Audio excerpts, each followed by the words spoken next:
Okay, tonight is a topic that is very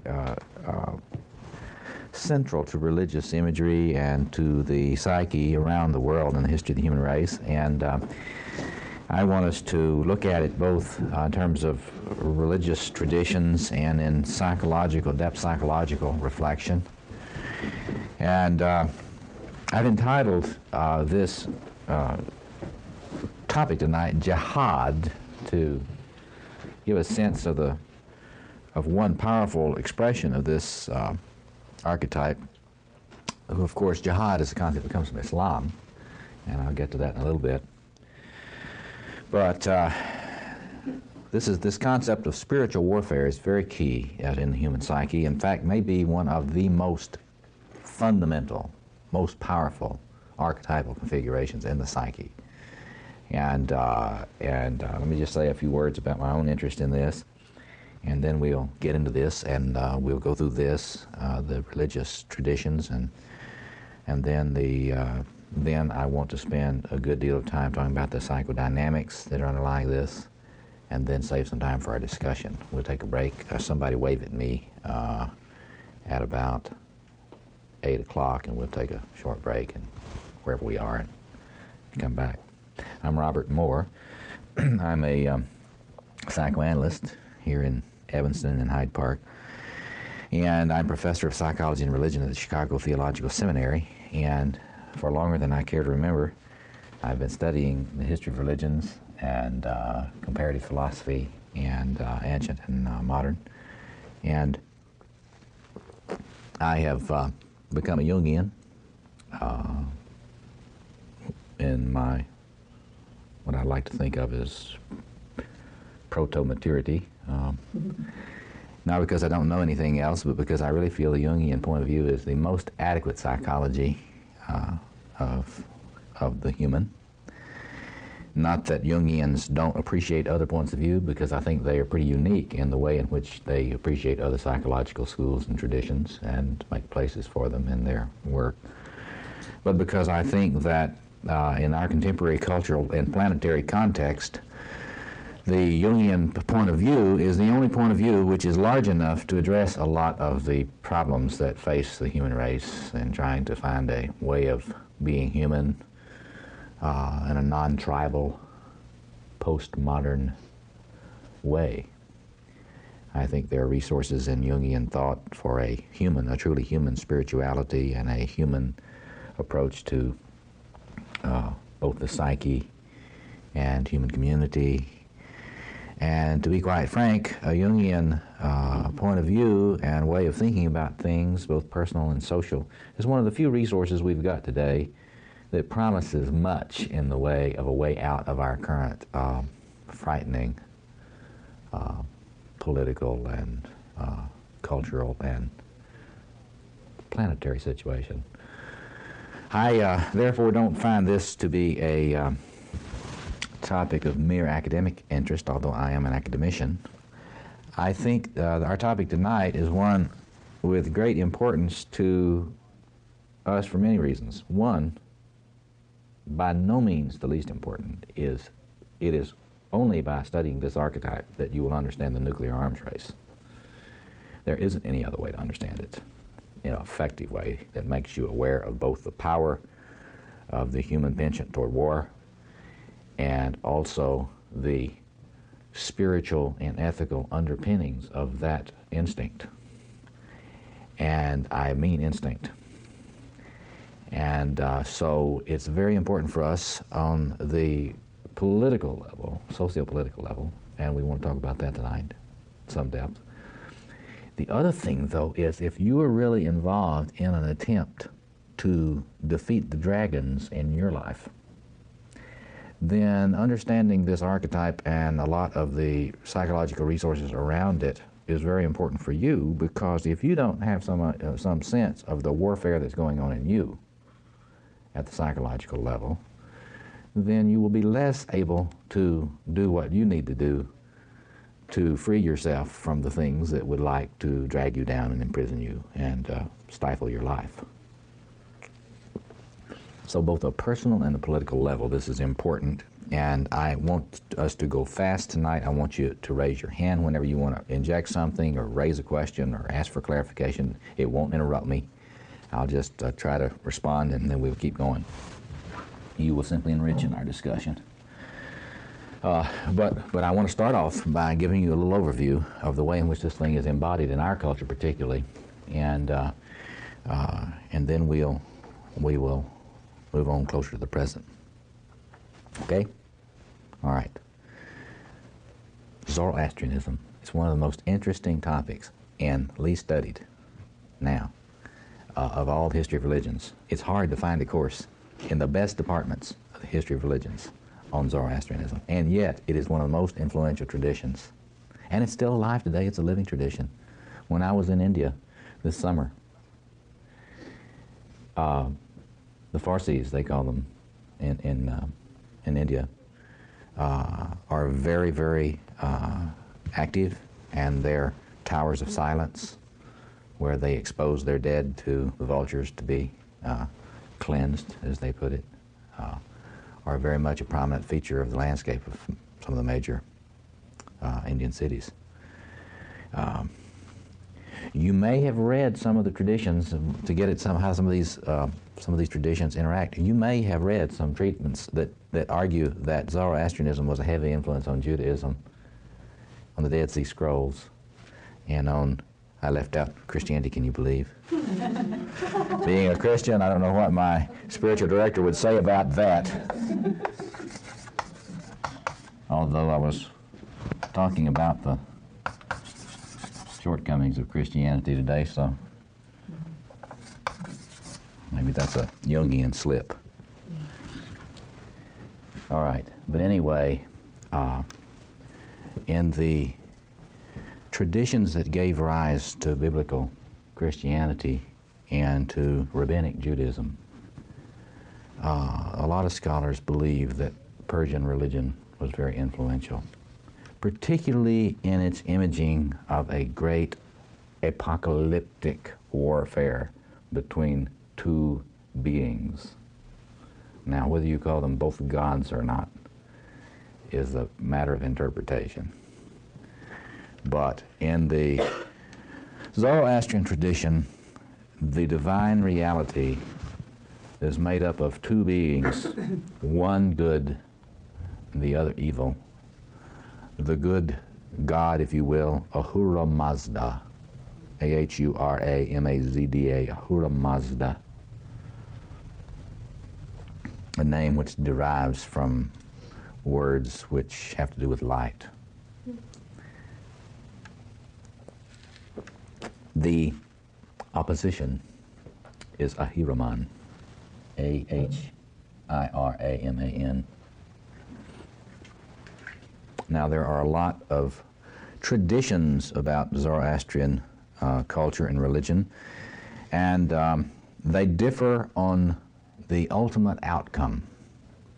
You see, when you're dealing with the archetype of spiritual warfare, you're always dealing with apocalyptic things. Apocalyptic, that is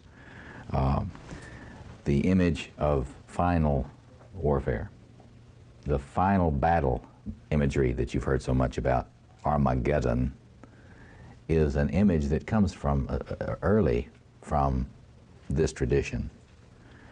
And the image in Zoroastrianism is that there is already a battle going on at all times between Ahura Mazda, the god of light, and Ahiraman, either a god of evil and darkness or a very, very powerful deva, demon.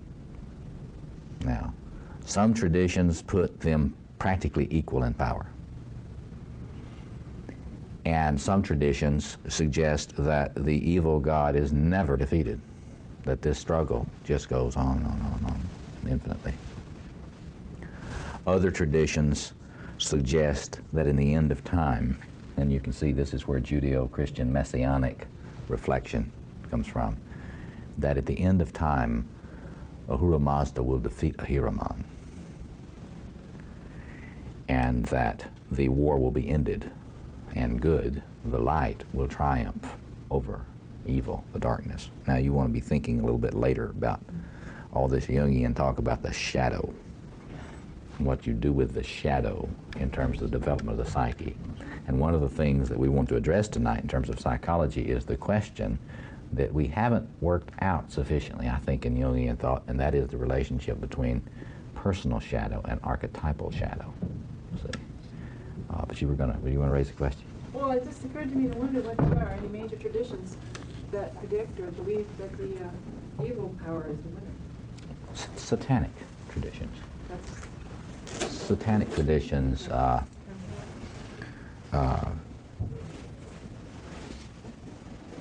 celebrate the triumph of Lucifer or the beings of, especially when they envision the evil god is the god of life and the body, as some of these traditions, some of these people do. I mean, they see the god of light as an anti-sexual, anti-body, sort of a Manichaean interpretation of the god of light. You know, there were the Manichaean traditions that developed out of this that influenced Augustine, St. Augustine. I should talk about St. Augustine. Don't let me forget to talk about him a little bit, because he was influenced by the Manichaeans. But they believed, and the Gnostics, we need to talk a little bit about the Gnostics, because this is the background of a lot of Gnostic thought that some Jungians are interested in. But in any way, there is this immense struggle.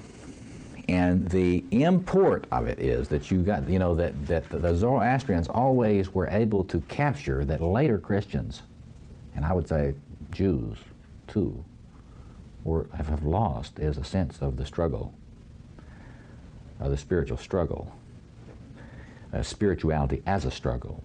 It's very interesting to study spirituality today, because if you study a lot of spirituality today, so-called spiritual pundits, you know, real spiritual masters, you know, all these people selling themselves as the great gurus, it's all peace-oriented. And I don't mean world peace-oriented, I mean meditate and get mellow and, you know, get in, you know. And you don't get a sense of the enormity of the human spiritual struggle. See, that's one of the things that I'll just give you a little preview of coming attractions. I think that kind of peace-oriented spirituality is really misleading to people. It's really fundamentally enormous denial. It facilitates enormous denial of what it takes to individuate. Now, Jung knew better. One of the great contributions of Jung was to constantly say to people, hey, you don't want to struggle, you don't start toward individuation, because it is going to be all you can deal with and more to work toward individuation.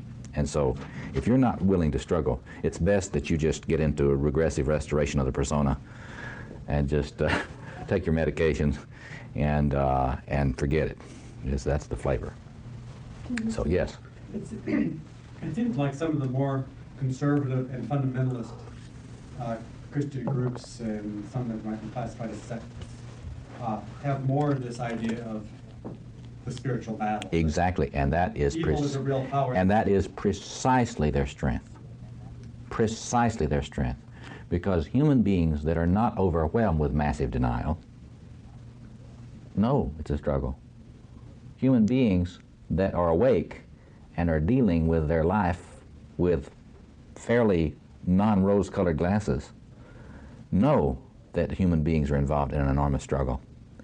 And so they may not know, they may not have a good education, and they may not have a good psychological point of view, but when somebody comes and they talk to them in images which capture the huge struggle reality of human experience, it's very attractive. That's why Islam is so powerful today. And we'll get into that more. That's why I chose Jihad, because I chose the most controversial thing I could choose to get people to look at this, because you got to understand why Islam is so powerful and getting more powerful, because it is based on this whole concept of jihad. And the problem with it is the same problem as with the fundamentalist Christians, and all of that type of persuasion is that we've got to talk about this concept before the evening, probably after our break, but the concept of splitting. Because the more primitive you are emotionally, developmentally, more borderline you are, you will tend to split more. And you will tend to locate more of your enemy outside. In you are my problem. If it were not for you, I wouldn't have any. In the fundamentalist point. In all fundamental, no matter what religion, Islamic, Buddhist, whatever, the more fundamentalist you are, the more you engage in a psychological mechanism called splitting. We psychoanalysts call it splitting. It means I'm good, you're bad, us is good, they is bad, we are the people of God, they are the people of Satan. See, we are the faithful, they are the heathen, we are the faithful, they are the infidel. Crusade mentality, the whole archetype, this whole business, it underlies the Crusades. And the demonic thing about it is that the Muslims were operating out of the same kind of immature, regressive operation of this archetypal configuration as the Christians were.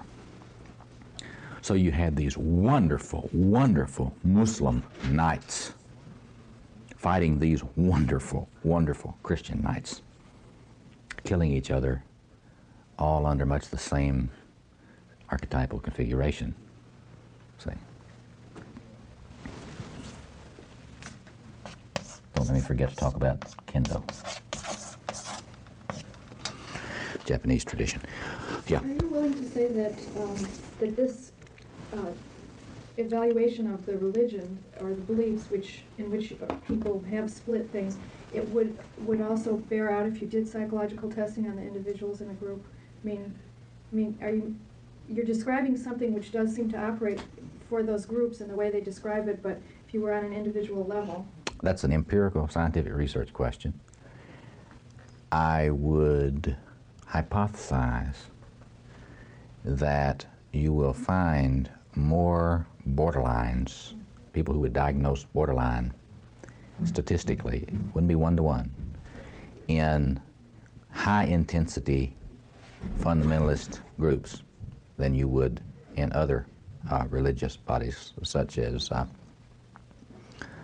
those that try to make for more subtle diagnostics. There's one little caveat here, though. This splitting phenomenon also occurs among radical liberals and peaceniks, because you just change who carries the demon projection. Ronald Reagan carries it for the leftists and the peaceniks, and Richard Nixon used to. yeah, oh yeah. And right, and the fundamentalist, and the liberals carry it for the fundamentalist. So, in terms of psychological diagnostics, what you have to look for, and I would say it's a spiritual hermeneutics too, what you have to look for is how much you locate the enemy out there in their camp. Now, there's no doubt in my mind that there is that there is a human enemy out there. And we'll get into that later. I'm talking about what I think the real spiritual warfare is. But the enemy, here's the mark, is also in here. And to the extent that you cannot stand acknowledging that the enemy is in here in Jungian terms, if you cannot stand saying, yes, I have a shadow, and it's a part of my problem, and it's a part of your problem, and I'm trying to deal with it the best I can, then you emotionally can't stand that. You can't stand having it inside. And one of the borderline dynamics is you have to spit it out. You have to expulse your badnesses. And so you wouldn't want to do it, so you just look at you do your psychology of religion looking at who has to deny the badnesses in here and put them all out there in the other person. But in any case, that's one of the dynamics you got to think about in terms of this, the way in which this archetypal configuration operates, because that is one of the really sick ways in which this configuration operates.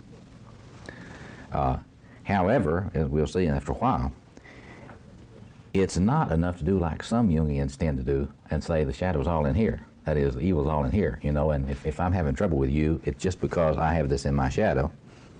And actually, if I would integrate my shadow, then I would see you for the wonderful, complete, perfect person that you are. Well, that's not true either. And there are a lot of people that kind of have the idea that if you integrate for example, if the Jews had just integrated their shadow in the late 30s, that Adolf Hitler would have been a nice fellow. I mean, well, that's just not right. I mean, it wouldn't have mattered how much integration of the Jewish shadow had been done by the people in the ghettos. Hitler was out to kill them. That old joke, that old saying, just because you're paranoid doesn't mean they're not out to get you. And that's true in psychology as well. Yes, you were going to say something. When you were talking about that, I was thinking of some of the things like est and maybe silver mind control, some of these things that say, it's all in your attitude. Yes. And it seems like they don't take into consideration the reality of things like starvation in Ethiopia. That's right. That's right. That's an exact example. The whole idea that it's all in you, that all the world's problems are just in you. Well, all the world's problems are not just in you. That's a grandiose idea. The idea that my problems are big enough to cause all this. I mean, I've got my fantasies of omnipotence, but that's ridiculous. So anyway, let's go on. So you have this Zoroastrian tradition of what is known in philosophy as dualism. Two beings, one being of light and goodness and one being of evil and darkness. Now you study world traditions and it is amazing the extent to which this is imaged all over, everywhere. Some of them make it so that the opposition is not a full-fledged God. Just as I said earlier, a deva or demon, very powerful one. And in Judaism, you lose, in many traditions in Judaism, you lose the sense of there being an embodiment or personification to this opposition to God. In the Jewish scriptures, what you get is that Yahweh is trying to bring about good and righteousness on earth and so forth.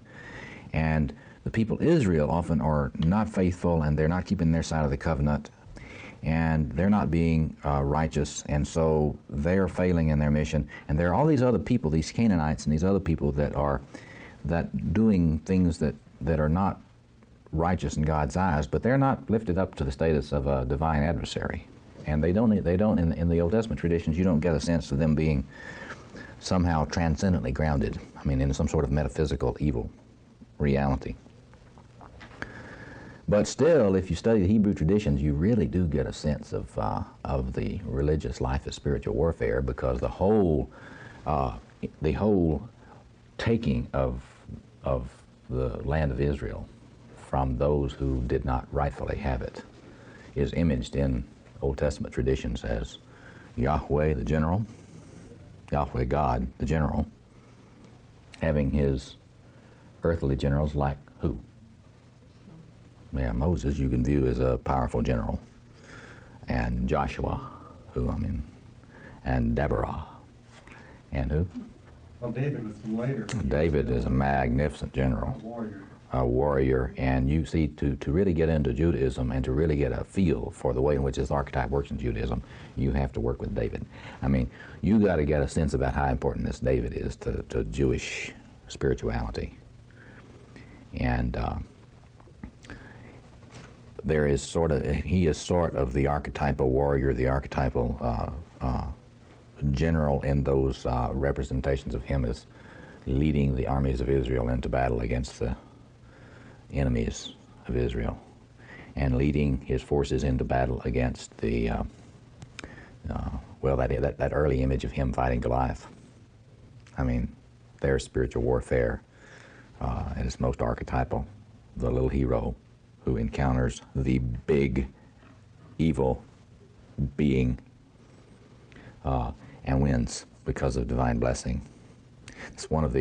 This is one of the motifs that you get in so many traditions around the hero. See, the hero is involved in this archetypal battle against evil.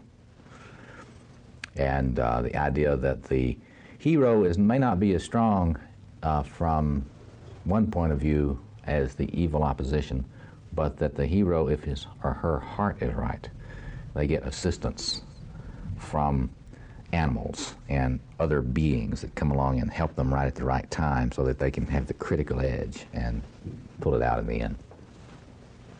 It's very interesting that in the period in Judaism right before Christianity where your Pharisees were influential, there are scholars that say the word Pharisee, have you heard this tradition? That the word Pharisee comes from the word Farsi, and Farsi is the word for Persian Zoroastrians, and that there is some evidence historically that the tradition of rabbis associated with the Pharisees were influenced by Zoroastrian traditions historically. And as some further evidence for this influence on this, I recommend that you look at a recent edition of the Dead Sea Scrolls. I had never read them in any kind of thorough way until I got to doing research for this lecture tonight and for really getting into this particular archetype. And it's very interesting. The Dead Sea Scrolls are about spiritual warfare. That's what they're about. They were in the intertestamental period. They're not Christian. They are a manifestation of a certain sectarian group of Jews. And they believed in this battle, this spiritual battle. They believed they knew where it was going to be, right there, and that their teacher of righteousness was coming, and that this teacher of righteousness would lead them in this battle, and they would be provided with the materials they needed, and they, the small group and everything, would win over the forces of darkness. And some scholars believe that this community was the community, or was similar to the community, that taught Jesus and influenced the early Christian traditions. And that some of this stuff about the teacher of righteousness who would come, who would be the leader, and who would bring about this victory in this final battle, was some of the formative imagery for the later, soon to come, in a very short few years, Christian teachings. It sounds a lot like listening to some of the fundamentalist groups talk about the second coming of Christ. Christ will come back. Oh, it's very similar. They're coming right out of these traditions. They are really thinking and talking right out of those same traditions. You should get a paperback copy. This is available in paperback. And I think Gaster is the editor, Gaster. Theodore Gaster, I believe, is the editor. And you can get these, and they're very readable, very straightforward, and they're these ancient texts that we didn't even have until about in the 50s. They weren't even discovered. We didn't even know they existed. And they were preserved in very good condition, many of them. And there may be others of these out there in those hills outside, in Israel, somewhere hidden. But these were found by a little shepherd boy who went in and found these jars, and these scrolls were in there, and they translated them, and you can get them and read them in paperback. It's amazing. It's wonderful. But the stuff it just lays it out, and the beauty of it, for our purposes tonight, you can read this stuff, and there it is. Bam, it's unadulterated. It's none of this later cleaned up stuff. It's right there. This is the final battle. The forces are coming in here, and we've got to be organized this way, and our teacher of righteousness is going to be, in effect, our general. And it lays out the organization of the troops and all that sort of thing. Amazing. Sounds like people that get out their charts and maps and talk about the Battle of Armageddon. It's the same. It is the archetypal configuration style of thinking that's behind that. Yes. When you mention some of these traditions as being dualistic, and then talk about that in terms of there being two divine realities. Yes. I think, as having been trained as a philosopher, less of two divine realities than a real fundamental split between two realities, not two divine realities, but mind and body, or spirit and body. And that, to me, is kind of a way of putting spirit out there and evil here, and part of that splitting too. So to my mind, and that's what I think is where a lot of problems come in Christianity, and I don't know a whole lot about some of the other ones, but this whole thing of always putting the divine out there, so it is the people and being human that's evil, basically. Yeah. And that's a Manichaean view, see. That came out of this splitting, and that the Manichaeans taught that. All I'm saying about these traditions are that there are some traditions that make the two opposing forces two different gods. There are other traditions that make one of them God and one of them, as in some Christian traditions, let's get to Christianity now, what is taught about Lucifer? The fallen angel. And which angel? The archangel. He's number one head of all the angels.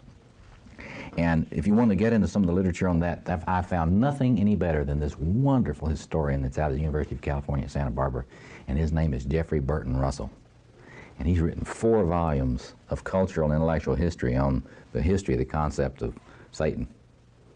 And it's just the best thing I've ever seen on tracing these things down historically and culturally. And He just happens to appreciate Jungian thought too. That's an extra bonus.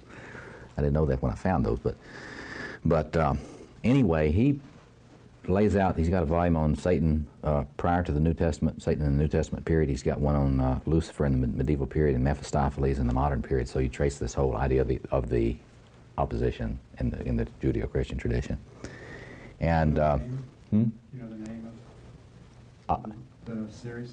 I think it's Cornell University Press, but it is 4 volumes all by that one press. But it's Jeffrey Burton Russell. The first one is Satan. The second one is the devil. The third one is Lucifer, and the fourth one is Mephistopheles. And it brings it right up to the present.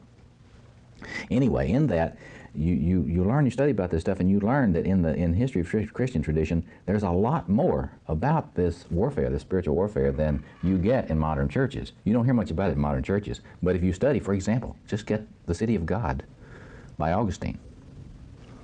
They don't have you read that in seminaries now, most of them. They have you read the Confessions. That's kind of interesting, you know, and stealing the pear and all this. But if you read The City of God, Augustine lays out this thing. Well, there was this rebellion, and Lucifer took with him this whole wing of the divine forces. So there is, in the City of God, you get this thing that not only Lucifer rebelled, but he took with him legions and legions of angels that were loyal to him. And so in the medieval hierarchy, which we don't teach now in most of our seminaries. Even Catholic seminaries, you don't get it taught. You can become a Catholic priest today, and they won't teach you anything about this old medieval thing about the hierarchy of angels. But if you study this stuff, what you get is that there was indeed a hierarchy of the rebellion, just like Star Wars is what it's like. You've got this group of forces and this group of forces, and each one has a counterpart from the top down. And so throughout, you know, the medieval angelology, you had this kind of layout of the spiritual warfare. And in many of these traditions, the tradition is that each person has got and this is also expressed in Islam later. The devil in Islam is Iblis, I-B-L-I-S. He's an opposer, the adversary. And in both Islam and these earlier Christian traditions, you get your assigned demons. You got, you know, these sort of folk traditions about having your angel that looks out for you. Well, you've also got your demon that's assigned to you. And it's very similar to some of the stuff that C.S. Lewis did in his Screwtape Letters. You know, you got this dude assigned to you to see if he can't get to you. And on the same token, you got this angel of light that's assigned to you to try to foil. And the only place we ever get much of this in our culture is what was that comedian's name, Flip Wilson, that did The Devil Made Me Do It routine? And we get that in the pop cartoon art where you've got the little devil and the little angel up there, and they're both trying to get the person to do something, and we kind of joke about it. But in these traditions, it wasn't a joke. You know, they really were serious about this. The Apostle Paul, in his writings, certainly saw it as a matter of powers and principalities, spiritual powers and principalities in contention, and talks of Christians putting on the spiritual armor. Yes, the full armor of righteousness, right? The breastplate of righteousness, and then much of his writing does present it as a martial thing, and it's interesting that without some of the history of this stuff and the context of this, you could read Paul and read that stuff on principalities and powers and not have the slightest idea of what he's talking about. But what he is talking about is an apocalyptic struggle between these transhuman forces. In other words, if there weren't any human beings at all, there would still be this warfare going on in the universe. See? That this warfare is at all levels. Madeleine L'Engle, in her Time trilogy books, deals with the same type of thing. I never heard of her. Now, is she a writer of sci-fi or fantasy fiction? Well, some of these people is hard to classify. When Madeleine L'Engle, L''E''N''G''L''E. She was an artist in residence at St. John the Divine Cathedral in New York. And she wrote these books. They're kind of kids' books, but the publishers wouldn't take them for a long time because it was too much like science fiction or fantasy. It didn't quite fit into their categories, but too advanced for kids, but too adolescent for adults and stuff. But she deals with these kids being the kind of the the ones fighting on behalf of good with these cosmic powers, the ectroi, that are the evil powers and threatening to kind of undo creation. See, it's really in the only place you get really powerful representations of this stuff culturally today, it seems to me, other than in these fundamentalist religious forms, from the Shiites to the Christian right wing, is in fantasy fiction, and you get it a lot in fantasy fiction. Saturday morning cartoons. Saturday morning cartoons, that's right. You get it very clearly represented there, and I think particularly of Tolkien. In fact, those C.S. Lewis, Tolkien, and who's that? Williams, Charles Williams. Those three writers all dealt with, they all wrote out of this kind of archetypal apocalyptic perspective. And there's whole schools of literary criticism that just work on that. There's much criticism that's been written about what they call this Christian heroic kind of fiction. But Does Gnosticism fall into? Well, see, Gnosticism is similar in some ways, in some of its forms, to Manichaeism, and it's not one phenomenon. Gnosticism is a very complicated topic. You ought to look at Hans Jonas's book on Gnosticism. But it has the idea that there is a esoteric knowledge, and not everybody is privy to it.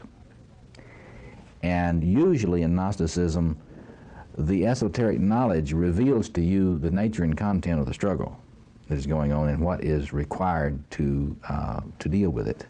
And if you are one of the uninitiated, then you just are kind of going around without the knowledge you need to know what is going on really in reality in the world. But a Gnostic is someone, and Paul's writings are very similar to the Gnostics. That is. He talks about, well, I can impart this small amount of kind of elementary knowledge to you. Yes, Not much you're more babes. Really. And if when you're ready, I can give you the more solid food of what amounts to mystical understanding, and then you will see what this is all about. It is not the same thing as, it is the whole archetype of initiation and all that stuff is what is key to Gnosticism. And the archetype of initiation, if you'll notice and study the occult today in the New Age, see, you get a lot of Gnostic emphases in the New Age today, and a lot of emphasis on the archetype of initiation, but the idea of it being a spiritual warfare is toned way down. Except you still get, now let's look at this. Now what do you get in the New Age that's similar to this? Well, when I was reading Elaine Pagel's Gnostic Gospels, you get things like Jesus being quoted as saying, how does this quote go? And a lot of Jungians, I think, have also read the same thing. It's the one about how if I look inside if I bring forth if I see what's inside me and bring it forth, then that will save me. And if I don't bring forth what's inside me, that's what will kill me. Right. In other words, it focuses everything inside you rather than out there, which is kind of an interesting twist from a psychological point of view. Yes. It does seem to address the whole shadow thing. Yeah. It's similar to the New Age in saying, foolishly, to the guy on the South Side who's about ready to get mugged or knifed to death somewhere. Well, this is all my problem. Yeah, you've brought this all on yourself. I wouldn't be stuck in this situation. Yeah, right. So it has, And that's right. See, to the New Age, one of the things about the New Age stuff, it is initiatory in its model, and it does talk about light. All the crystal stuff. So the whole thing about crystals is related to this spiritual warfare, and it's related to the light imagery. But what's interesting about the New Age, they don't really want to talk about the dark side. And that's the difference, essentially, between a Jungian point of view and a New Age point of view. Jungians are usually, in a sort of shallow way, celebrated by New Age people. But they're not really Jungians in that they don't really do a lot with the shadow side. Jungians, to the extent that they're really worthy of the name, somebody that's trying to be walk in some of the footsteps pioneered by Carl Jung, you never underestimate the power of evil. That was one of the main gifts of Carl Jung, and one of the things that I hope we can do before too long is to collect everything that Jung said about evil in one volume, because that has not been done yet. And then we would be able to see better about how much he in fact did say about this and how much he in fact emphasized the importance of dealing with this. And we'd see how we do not share quite as much with those people that don't believe there is any such thing as evil in the world. Yes. Practical question? Yes. Gnostics. Is it, what are the roots of Gnosticism? Where is it culturally coming from? Or is it cross-cultural? Well, a Jungian would say, you can do all sorts of historical treatments, and the book that she mentions is wonderful. Would you give the name of that again and the author? I mean, just for history. It's called the Gnostic Gospels. It's a little paperback. And that That goes and- along with the Nag Hammadi Library. Yes, I can ask you about yes. that too, if that's right. And Hans Jonas, you see, did this more general book, Jonas, and that gives a lot of the historical stuff. And it is in this intertestamental period, see. But it draws a lot from the Persians. Yeah, it does. It draws. But you see, from a Jungian point of view, you got to ask the prior question. You say, okay, now what is there? What archetypal structures in the psyche does Gnosticism draw on? Well, certainly it draws on this one. But you'd have to know a lot about this to see how it does. And a lot of people that talk about Gnosticism don't know much about this tradition because it's not very popular. You don't want to talk about this stuff. I mean, it's not. That's what fundamentalists talk about. Why is it a heresy? I forget why Gnosticism was classified. Well, it was a heresy largely because it really made the body and the world evil. And that is a heresy.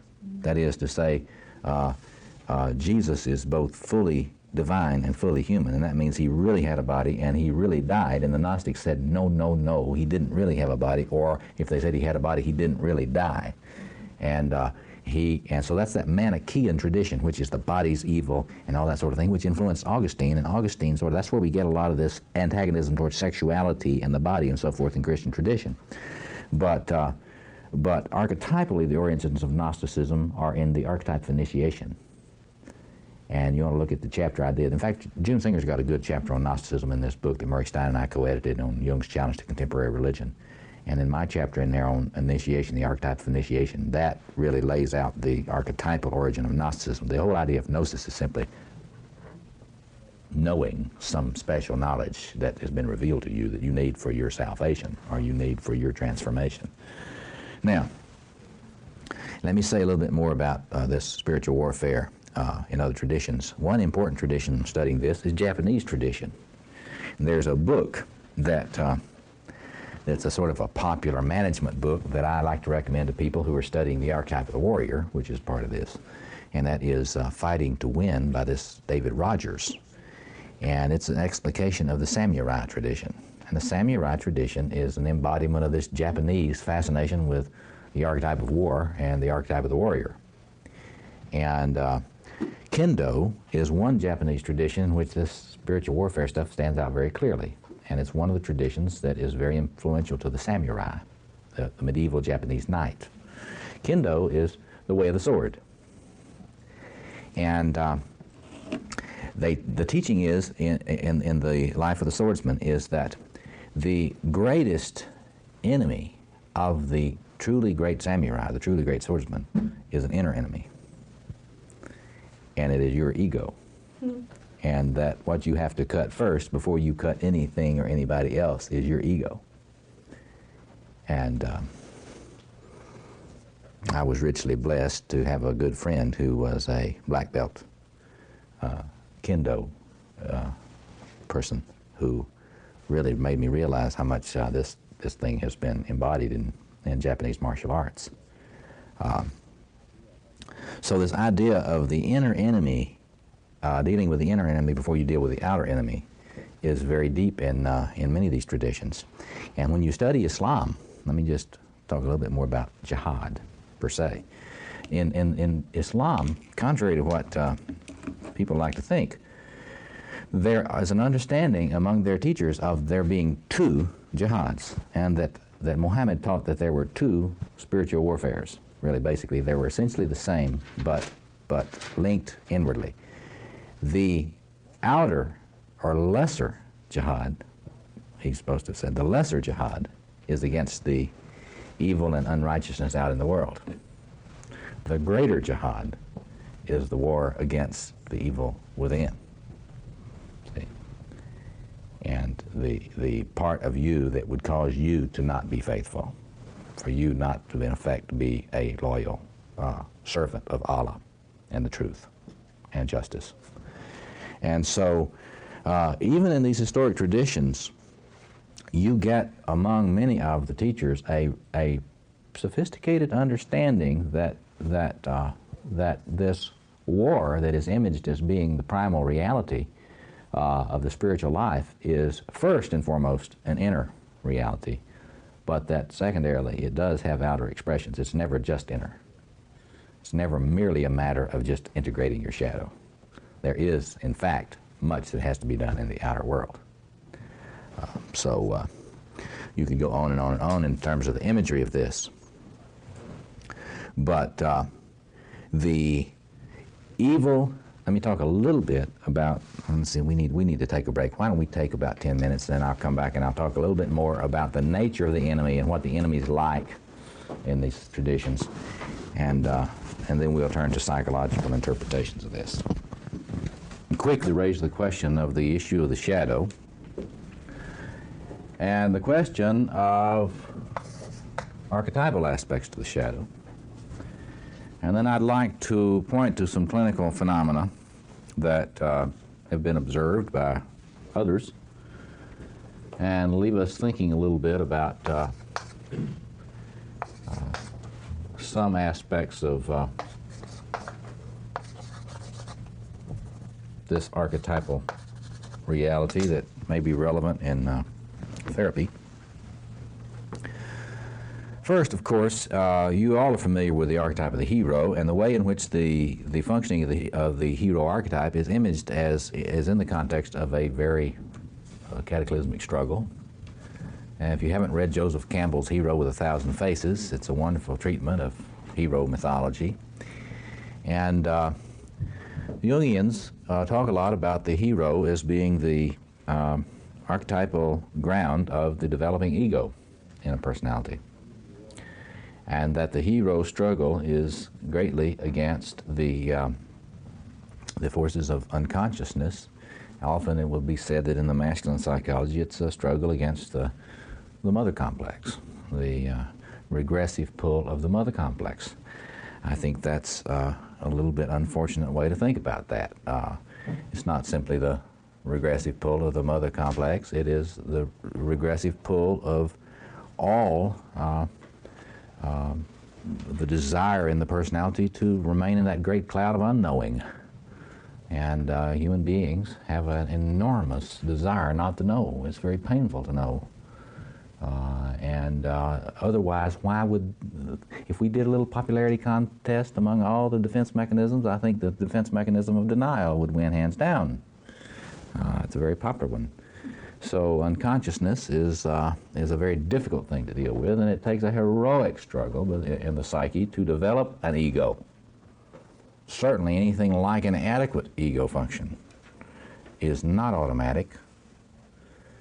If you've been evaluating your ego function lately, you know that even after much therapy and much struggle, it is difficult to get yourself conscious. And this, of course, is the primal, deep reality of this whole issue of spiritual warfare. It's a struggle against unconsciousness.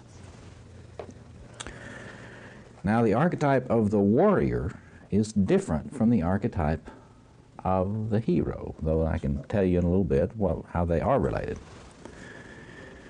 The archetype of the hero is fundamentally a sort of an image of adolescence. It's an image of a struggle against unconsciousness. The hero is not somebody that you'd want to put in charge of all of your legions. It's somebody who, after they finish the heroic struggle, you might want to be a leader for you. But during the struggle itself, they are trying to come to maturity. The hero journey is a journey toward maturity and responsibility. And until they get through that, it's sort of like Tom Cruise in Top Gun. You don't want him being, you don't want Tom Cruise being the flight commander of all of your air forces until he gets a little age on him and a little bit more savvy. But the archetype of the warrior is a different thing. The archetype of the warrior is something you would understand more as someone is a person who is in full command of their resources, their gifts, their abilities, and are able to mobilize them, organize them, channel them, direct them toward the transpersonal ends and in service of transpersonal commitments. And I've been working a lot, and you can listen to my tape on the Archetype of the Warrior that the Institute has here. It is useful to study the history and mythology of generalship to get a sense for the Archetype of the Warrior. It is a much more of an image of mature deployment of forces and mature deployment of resources in a significant struggle. And in that respect, it is an image of very mature ego function. Now let me just say a little bit about the functioning of that in the psyche. If a person, male or female, does not have very solid relatedness to this archetype of the warrior within, then they will not be able to deploy themselves well in whatever they're having to deal with in life. And they will get into, if you want to get it very clear psychologically, enormous amounts of passive-aggressive behavior. Ineffectual passive-aggressive behavior and related depression. If you are adequately related to your archetypal warrior within, whether you're male or female, you will not have so much trouble with depression. Other people may have trouble with your aggression, but you will not have a lot of problems with depression. Try this clinically with your people you're working with. Try to help them in their warrior function, help them get organized, focused, planning, making strategic and tactical decisions and moving on them, and see how depressed they stay. You will immediately notice they get less depressed fast. To the extent that they cannot act, coordinate action, they're going to be depressed, and they're going to be clinically passive-aggressive. Okay, so there's a whole lot of stuff you can do with the purposes of the archetype of the warrior, and you can look at this in the context of the way in which the psyche has to, people have noticed the human psyche, particularly male psyche, but I don't think it's just the male, will find an enemy. And then it will proceed to mobilize in the face of it. Well, human beings have a hard time a great deal of the time locating where their struggle really is. I mean, you find a lot of people, if you're a practicing counselor or working with people, you'll find a lot of people who have not taken the time to raise the question, where is my struggle? And who are not taking enough time to get clear about what it is that they want to struggle toward or for. See? And you even have people sort of suggesting to our generation of folk that they shouldn't be in any struggle at all. They should just relax. Get a hot tub, you know. Enjoy. Well, that's a different archetype. Archetype of the lovers into getting into the hot tub, taking your clothes off, getting warm and fuzzy, but not being too task-oriented. You know, it's awful hard to be in that archetype of the lover and be too task-oriented. A lot of people take the archetype of the warrior into their love life, and they're task-oriented in their love life, and it doesn't seem to go too well. My basic wrap on the warrior is check out the people you're working with, or if you're working with yourself, check out yourself and ask yourself, do you have a real operative general operating in your life, female or male? Or does this person you're working with, do they have somewhere in their psyche a real functional general? Because if they don't, then they are backing their way through life, passive-aggressive, depressed modes, and will continue to do so. What do you mean by functional? That is somebody who can take charge when there's a need, clear need, and who can clarify the terrain, make judgments about resources, then make judgments about where one should open an offensive.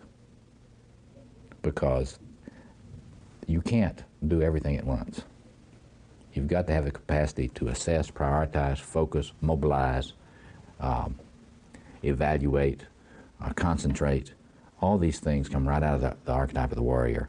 And they come out, it's quite clear, if you study leadership and you study the psychology of leadership, when they're talking about leadership qualities, they're talking about the archetype of the warrior. And there are some books you can read on this if you're interested in that. I can give you some books on this. But it's quite clear that it doesn't have anything to do necessarily with war at all. It has to do with struggle. And it has to do with being able to focus objectives. Is this regardless of personality type? I mean, wouldn't an intuitive have a different warrior mode than a thinker? They would typically have a different way in which it gets expressed or doesn't get expressed. But a lot of introverted intuitive types are out of touch with their warrior. See? And they sort of wait around. And they're going to intuit their way into the struggles of their life. And well, you can use your intuition and you can know a lot, but it doesn't substitute for acting. And there are a lot of things in life, and particularly in individuation, that you can't get out of acting. If you get out of acting and a lot of the individuation tasks, then you just sit and you don't do anything. So is there a type you think that is just inherently finds this easier than Sensation types are more in touch with this, and probably your ESTJs probably are more natural. But that you don't want to make that too general. I'm suspicious of typology in general because it's too simple. Human beings are not as simple as typology. They don't come in fours. Right, but people do have different Right, personalities. they do. But I think it's important to look in terms of person's capacity to be in touch with their surroundings, to make judgments about their surroundings that are fairly reality-oriented, fairly accurate. See, if you're paranoid, you're not doing too well in this because you're misreading the surroundings. It's not an accurate judgment. And the reason I want to qualify about typology is that somebody who is a really good, I mean, like I've been studying biographies of a lot of outstanding generals throughout history. The thing about them is they tend to be real intuitive. Oh, really? Oh, yeah. But they tend to be real in touch with their surroundings, too. And they tend to be very good thinkers. So it's like you get somebody that's see, that's an archetype. The warrior is not an immaturity. I mean, that's a pretty mature aspect of personality, and so you would expect them to not be too locked into one narrow typological function, that they are able, even if they are basically an intuitive type, they're able to access the shadow, the other side, better. And so it's a subtle thing, but I think it would be, like, for example, St. Augustine. I mean, whatever else you think about him, I mean, he was a hell of a person, boy. I mean, he was really powerful as an administrator and a leader, and he was a mystic and intuitive and sort of introverted, too. So when you study a historical personage that's really a powerful leader, they don't fit neat categories too well. A good general knows what the enemy is thinking anyway. A really good one. Like if you study someone like Bernard Montgomery, the British general, overrated British general, he knew what he was going to do, but he didn't know what the enemy was going to do. And that was one of the greatest problems of his leadership. And military historians have evaluated him very badly on the fact that was, I mean, they essentially agree with you. A really good general can think and knows what the enemy's thinking, and will take that into consideration as part of the information.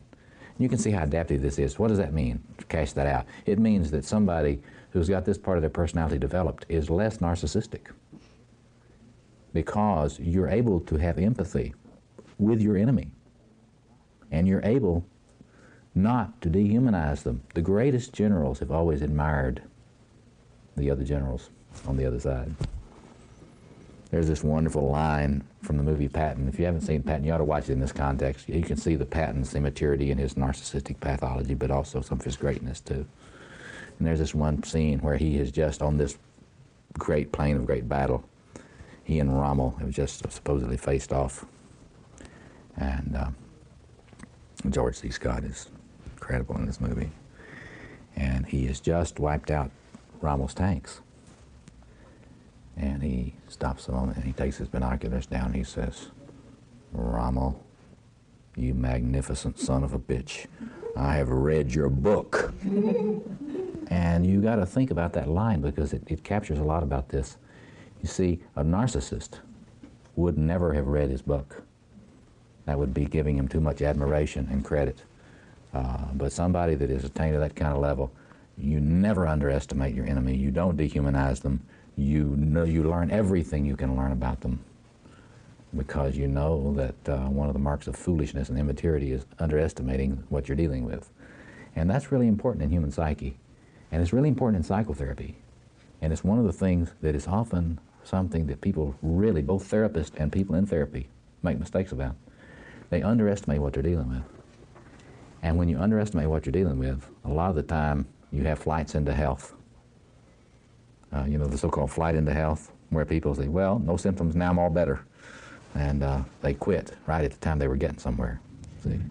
And it's the same type of thing. Now, shadow. Now, of course, the Jungian concept of the shadow and the struggle toward consciousness is a contemporary reappropriation of all this light and darkness imagery. Jung makes wonderful use of this imagery of the darkness and unconsciousness, and the goal is being increased awareness and bringing light into these recesses of the personality so that the relationship between the various aspects of the personality can be seen. And of course, he, so many places, shows the way in which there is this mighty struggle going on in the psyche between your shadow and the ego personality. And what you have to do gradually is to try to get these parts of the personality to stop warring so much and start communicating and becoming partners, brothers, Cain and Abel, you know, Jacob and Esau, and all these twinship images. And so in the psychology of the shadow, and the way in which most Jungians talk about it, your goal is to gradually bring about peace negotiations in this inner civil war in the soul. And of course, when we're talking about personal developmental issues, and we're talking about our split-off childhood pain and traumas, this is certainly true. For example, the whole idea of healing has to do with bringing these denied feelings and denied experiences back into awareness and not having them split us right down the middle in the soul, the psyche. And so the integration of the personal shadow, in one sense, is bringing about peace in the psyche, or more harmony, more integration in the psyche. That is the major way in which many contemporary Jungians deal with this whole idea of the struggle between light and darkness.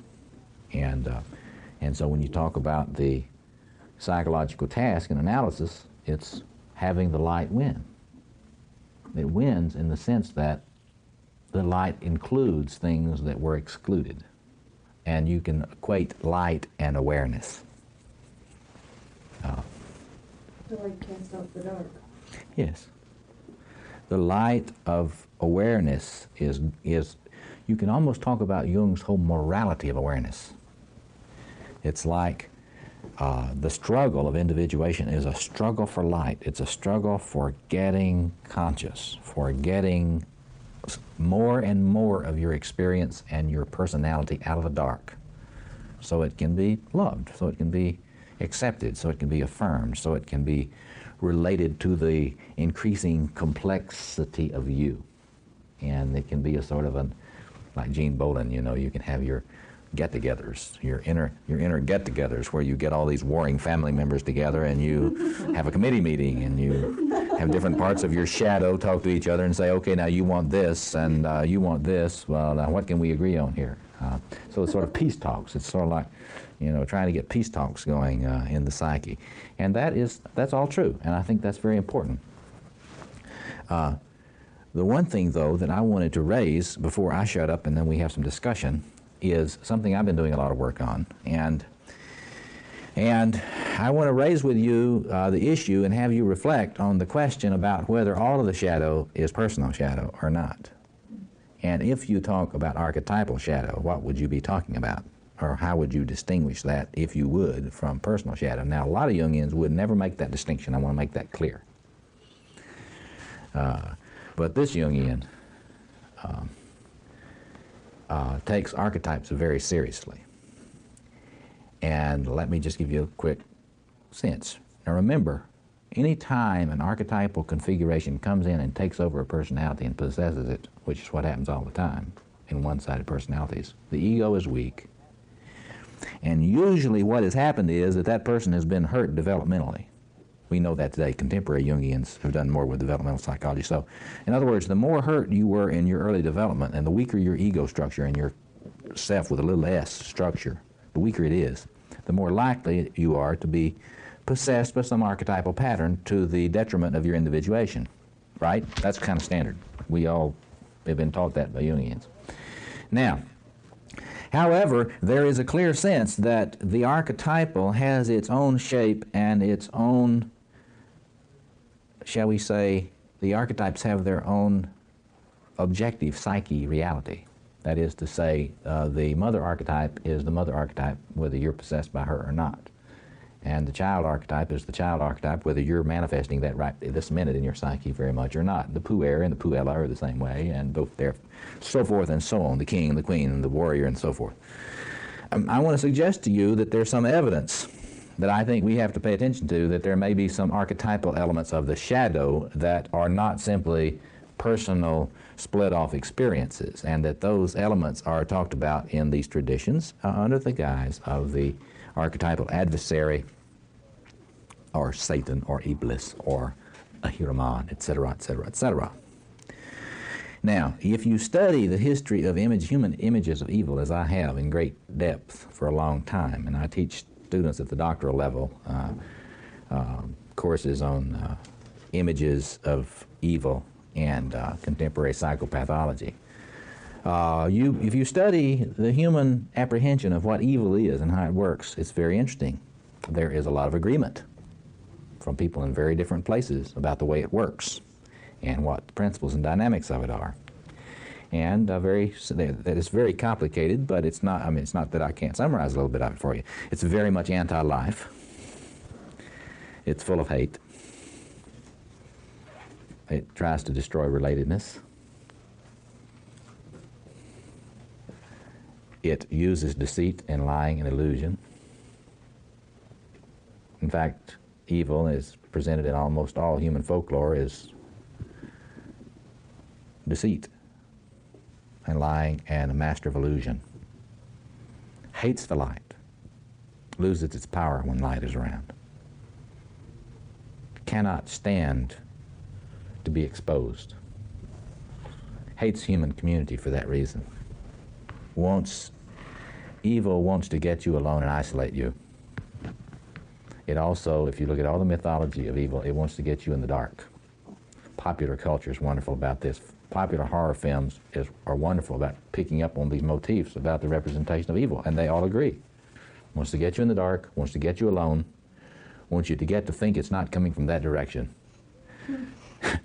Because as soon as you think it's not coming from that direction, that's the direction it's going to come from. Just think about the films. They all do this wonderfully.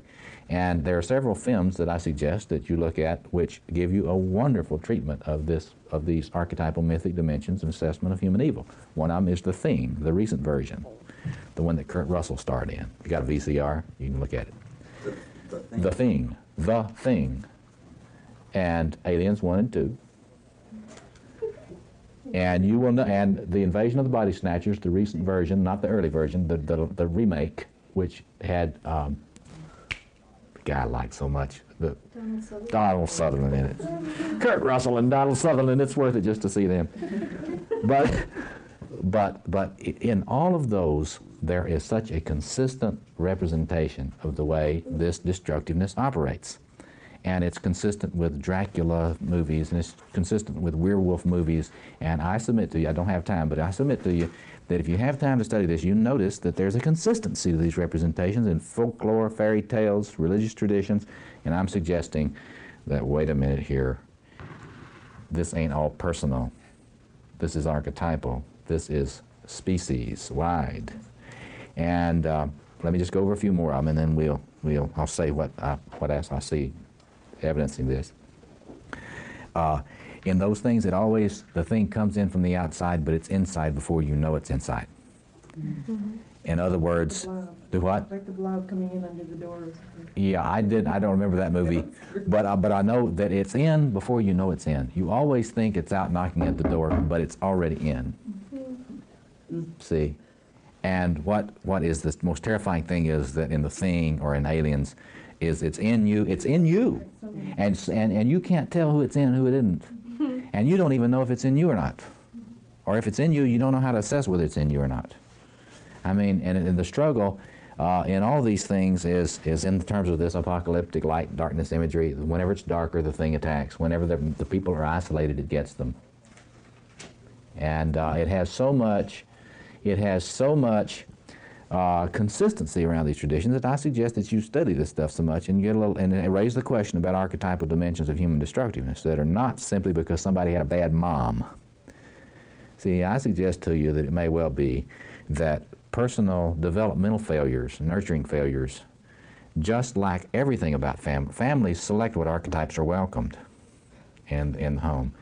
And my suggestion to you is that it's possible that personal traumas to people at various times in their life make them very vulnerable to archetypal patterns of destructiveness that have their own organization and agency, that do not simply derive from a bad mama. And for example, They're alien.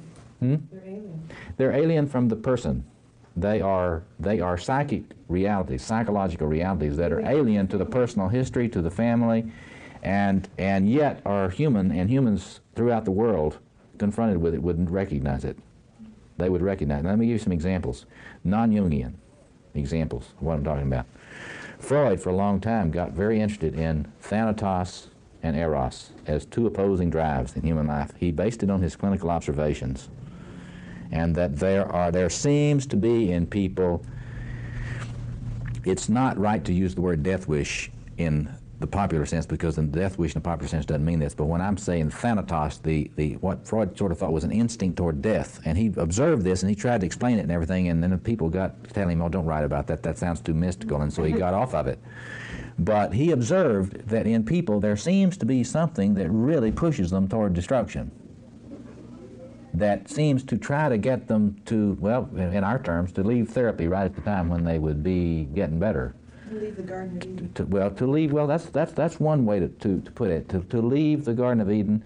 But there are a lot of people that put that in the fall into consciousness and all that sort of thing, and that's not what I'm talking about. I'm talking about the fall into unconsciousness. I'm talking about the very minute somebody, for example, I see this in people that I'm working with, and if you're a therapist, you see it in people you're working with, just at the time they get the person never had a decent relationship in all their life, and just at the time they get the right person, that this person could be a relationship that really might go somewhere and really might not abuse them and really might love them, that's exactly the time in which they will come up with some reason not to have anything to do with this person. And so it's amazing. If you see one person, you think, well, this is just this person's experience with their daddy or mama. But if you work with enough people over enough period of time, and you see the way this operates in people, and it seems like they had the same tutor. It seems like they had the same tutor in how not to survive, how not to thrive in life, how to self-destruct. And if you work with enough substance abusers, or if you work with enough people that have really, really, really self-hate kinds of patterns, and you watch this stuff and you see it in enough different people, and you study their families, it's awfully hard to reduce this simply to just, well, this mom made a bad mistake, and here now we got this mega self-destructing ball of flesh here. It strikes me, another theorist, and I'll just open it up, object relations theorist, British object relations theorist, in the Fairbairn and Guntrip School. They talk about, you know, there's a whole literature about the antilibidinal ego. What is the antilibidinal ego? Well, the antilibidinal ego, just translated, anti-life ego. It is the part of this person's psyche which is hell-bent on destroying them and not having them have any love, not having them have any trust, not having them have any successful transformation of their patterns of relatedness and their patterns of human interaction. And the very minute they get involved in relationships which are more hopeful, this thing mobilizes, gets aggressive, and goes after the new relationship. It strikes me that there's probably some room for some reflection on what this is that gets constellated. It's very interesting in conjunction with studies of the myth of the birth of the hero, the psychology of the myth of the birth of the hero. Because every time the divine child gets born, what happens? The armies of Herod or Pharaoh or somebody get mobilized and they attack the baby and they try to take the baby out. Now that is archetypal. And the suggestion on that is anytime there is new life or progress being made in a personality, you can expect a counterattack. And that counterattack, I would suggest to you, may not have anything to do with the bad mother of that person. It may be that Herod's armies or Pharaoh's armies or the armies of demons that attack the Buddha or the armies of Rahwana in Hindu tradition in terms of the Ramayana epic, that all those armies are talking about the same archetypal reality, psychic realities that are archetypal, not personal, that are out to get you when you're making progress. And I just want to suggest that that's something that ought to be reflected upon, because human beings throughout all the different religious traditions all throughout history have been convinced about the reality of this kind of thing. The only people that haven't been convinced about the reality of it have been moderns for a couple of hundred years, and we've got the bomb and pollution and so forth and so on. So Jung was of the belief that we stop talking about the demons, and we're more in danger of having them destroy us than ever before in history. And so that's what I want to leave you with, is the question about whether there may be more to this archetype of spiritual warfare than simply a matter of integrating your personal shadow. It may be that it's not just a matter of coming to love those denied parts of your personality.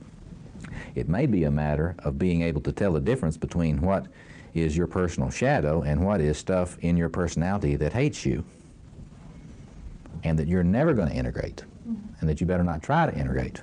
You better learn where to leave well enough alone. Where does our last theme was on resurrection? Doesn't resurrection also fit in this? Actually, it's beyond warfare. It's like the forces of all the evil that participate in the crucifixion ultimately are defeated by resurrection. Well, the image there is that there are trans-egoic forces which do not let evil have the last word. That's the image. That from the point of view of the ego, you lose. And of course, from the point of view of the ego, we do a lot of losing. You do a lot of dying. You do a lot of, if you work with anybody in any depth, you know, they're battle-scarred veterans. They've lost a lot of battles. But there's this thing that there are resources that are transpersonal, trans-egoic, not just individual resources that come to your aid. There's a whole Jungian rap about the self with a capital S. If you're cooperative, the self with a capital S will see to it that you have helpers in your darkest hour. In your darkest hour, you will have helpers. You will not get off scot-free. In the Reformed Christian tradition, we call it providence. You call it providence in the Reformed Christian tradition. That's right. And the whole Jungian rap about synchronicity is parallel to that whole tradition you're talking about. It's the idea that the great general of the universe will not leave you without reinforcements. Mm-hmm. It gives you the Holy Spirit. And there is a transpersonal helper available to you. It doesn't mean you get out of what you have to do, but right. That you're not in this alone.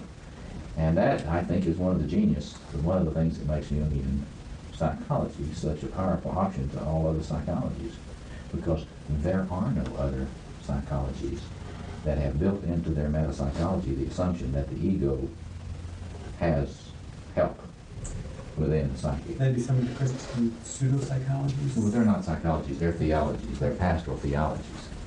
And I would put in that camp psychosynthesis, which is another sort of a Jungian cult group, you know, that's the whole idea of the higher self and psychosynthesis is just another extreme. You know, This is the thematic in the Bible, actually, because the times when the warriors thought, this is the battle, I'm going to be defeated, this is it, something came into their hands that changed the course. Oh, yeah. And then they thought, this is the battle where we've got it licked.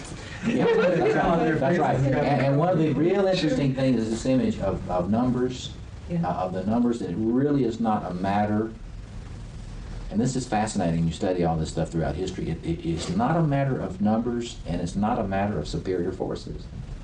That when these archetypal things get constellated in a certain way, the weaker forces can triumph. Like David and Goliath, and there are many other stories in the Jesus Bible. himself, his humble birth. Yes.